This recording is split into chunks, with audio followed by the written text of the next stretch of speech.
Hey guys, and warm welcome back to the channel. My name is Grace if you're new here, and this is the Rusty Thicket. We have been working on our 100 of my favorite things little watercolor, and we are on row 8. So this is up to 80 of my favorite little things. Lots of fun stuff this week.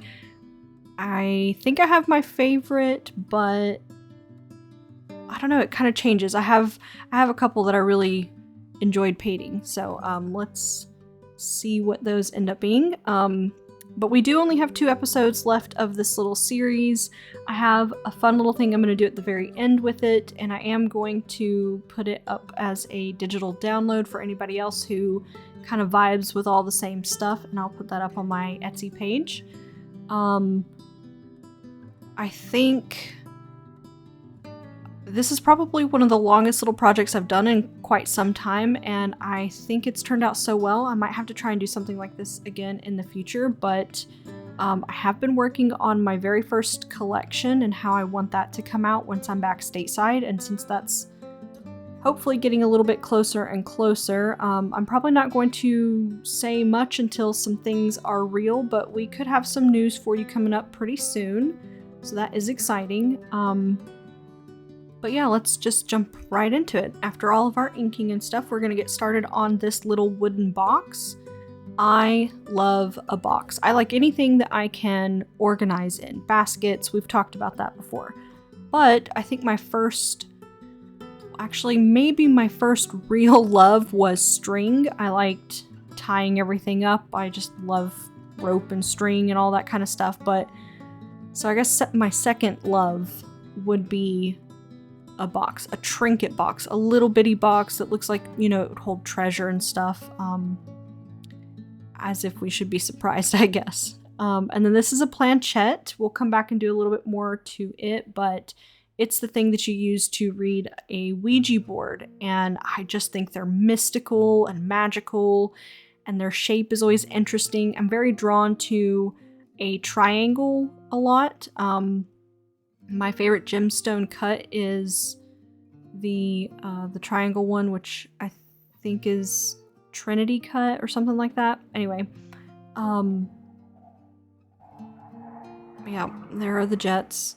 We are working on an exercise, a base-wide exercise this week, so there's lots going on here. And that second one, you know, I wonder if you can figure out what that is. Maybe I'll reveal that towards the end if you can't figure it out. But this is a little mouse or a little rat. I kind of wanted him to be a bit ambiguous because I didn't want to do 2 of the same sort of thing, but I just love the little critters. I'm making him kind of like a mousy brown, so he does lean a little mouse. But I don't know, they never scared me, they never bothered me. I always kind of wished I would see them more. I know a lot of people find them to be dirty and nuisances and stuff like that, but I don't know. A little field mouse is really cute, and I suppose other than pet rats, I've never really seen like a rat in real life. Like, I've never been to New York, which I guess because of the movies, I assume there just must be a ton of them all the time. I actually would think that's pretty cool to see, but I'm a little bit of a weirdo, as we've come to realize. This is a ginkgo leaf. The ginkgo tree is one of my very favorite trees. I have a long history with it and my husband. They have some beautiful ginkgo trees in the science building, in the courtyard of the science building at the college that we met at, ETSU. And they turn this just glorious bright gold. If you've ever seen aspens, they're very similar to that too. And then of course ginkgos are all over the place in mainland Japan, and we got to see some when we went to Tokyo, and they were bright yellow because it was around Thanksgiving, around this time of year, and they were so beautiful, and they just kind of represent my husband and I a little bit in some ways. And so when I see them, it just makes me think of those early years when we first started dating. And that is a spool of thread. This has a lot of different meanings for me. I I love the trinketiness of sewing in general, the little spools, the little colored baubles on the pins, obviously thread and string I just kind of mentioned a minute ago. I like that kind of thing. I've never really done a whole lot of sewing besides a couple of like hand felted projects and things over the years, but I would love to get a sewing machine and kind of dabble in that at some point. It's one of the only true crafty things I've never really gotten into. But we'll come back to that. What I'm working on right now, and you will just have to trust the process, is a moonstone. It's my favorite like precious gemstone, because I guess technically, I don't even know if it's necessarily semi-precious, but I love a moonstone because I love the moon, but also it's got this beautiful iridescent, really low-key look to it. It is a little similar to opalite, but opalite's almost like an exaggerated version of it. Moonstone can have a lot of inclusions, and it can be kind of dark and gray or really clear and bright. I have a lot of it. I wore it for my wedding, actually. And it's just beautiful. So what I'm trying to do right here is build some fast, quick layers to give it a lot of movement, I guess is maybe the right word. You know, I want it to look like it's got layers inside of the rock, without doing too many layers on the outside of it, because it's supposed to be really smooth and shiny and not like faceted. It's a natural, just a natural piece. But we'll come back and finish that too. I'm still gonna make you guess about this one. I hope that it makes sense. It does kind of look like a weird wig or something, but it is not. But yeah, the spool. I love spools in general. I think they are really cool, like on a little shelf or something. They're all small. They smell a certain way when they're wooden. And then, you know, they make me think of my grandma and sewing kits and how those, you know, little butter Danish cookies are always end up being an actual sewing kit. Anyway, if you know, you know. That's a little A-frame cabin.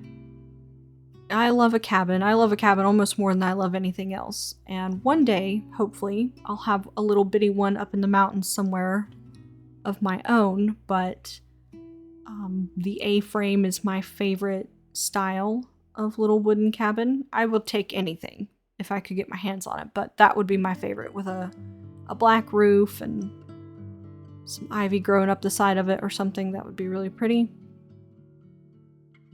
I just like how small of a footprint they are and how unique the insides have to be because of all the angles and things like that. And then that is a June bug, which will add some pretty shades and things in it here in a little bit. Again, trust the process with this moonstone. I'm adding in some purples. Painting light is very difficult in general, but with watercolor, I do feel like I have, you know, a slight advantage than things like acrylic or gouache, and it's all in that layering process. And even now, what you're seeing me work on looks better in person than it does on camera. Camera picks up a lot of the darker tones much better, so they don't seem to kind of melt into the background the way that I see them in person. The ginkgos, you know, they might have that really bright yellow, but a lot of them are speckled with like some greens and stuff, and I wanted to add that texture in on that. And then this is supposed to look like the pen is kind of stabbed into it, so wanted to do some shading around it. The June bug, we have June bugs here, or I think they're also known as Japanese beetles. They might be two separate things, but when you look up pictures of either, you see both a lot.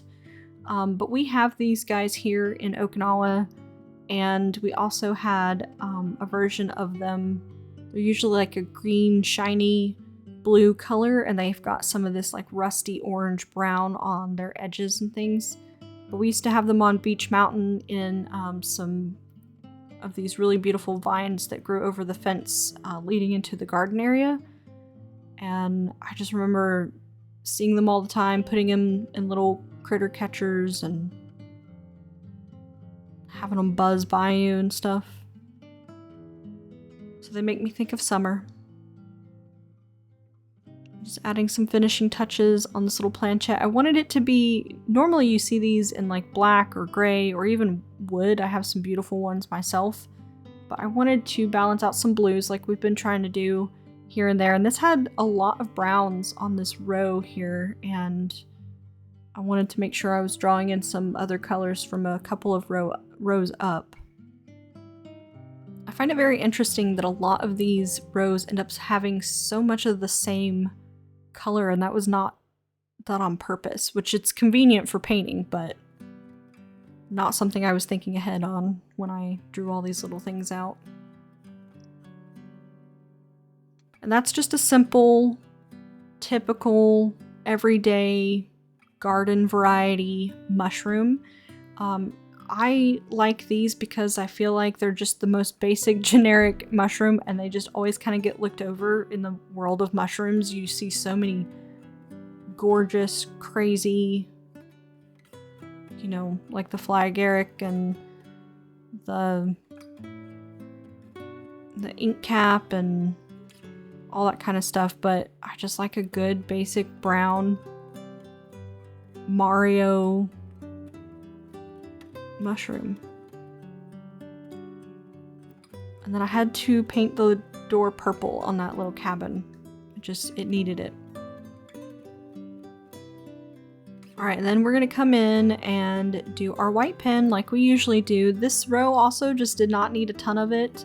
And if you can look at the row above, you see how at the very end, when that's dried and really like sitting up on top of that paint, it's so much easier to see than when we initially do it. So just make sure if you are using that white pen too, that you give it time to come through.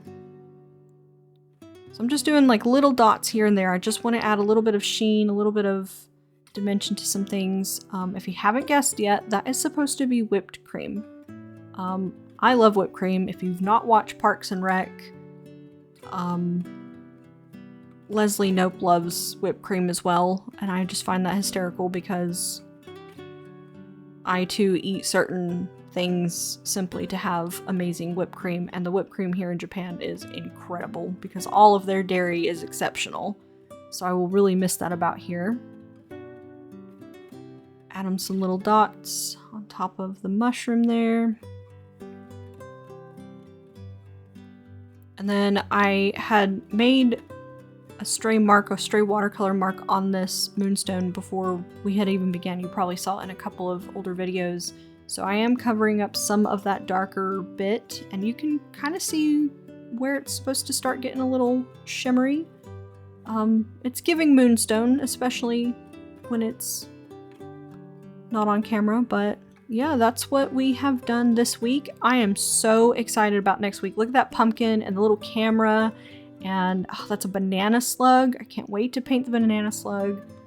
But please let me know what you guys are thinking in the comment section down below, and we're almost done with this with a little secret at the end, so be sure to keep following for the next 2 weeks, and I will see you next time.